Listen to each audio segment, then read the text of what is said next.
name is David Marburger, and I'm the Small Grains Extension Specialist at Oklahoma State University.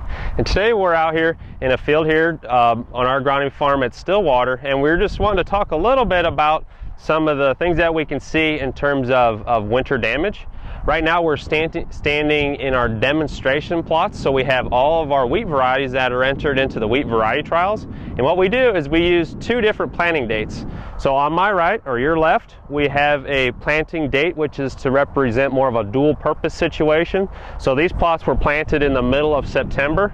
And on my left, your right, we have the varieties which were planted to represent a grain only system, and these were planted in the middle of October. And as you can probably see, there's quite a bit of difference in terms of growth between these two planting dates. There's quite a bit of a color difference between these two. What we actually had in the earlier planted plots this year, we had ideal growing conditions as right after we planted, so we had a lot of early fall growth as well as abundant moisture at the time, which also led to an outbreak of leaf rust in a lot of these varieties.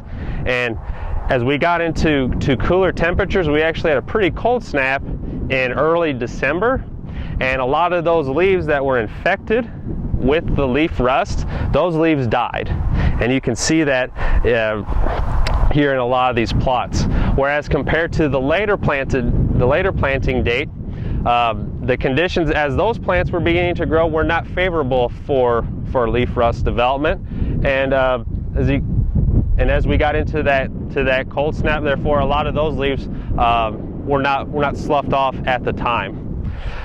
Even though we had a lot of growth in this earlier planting date, and the plants themselves look pretty rough, we are starting to see a lot of green tissue begin to grow again. So overall, even though some of these leaves were burnt back and looked like they might have been dying due to the cold, a lot of times that is just superficial damage and will typically not hurt us later on in the growing season.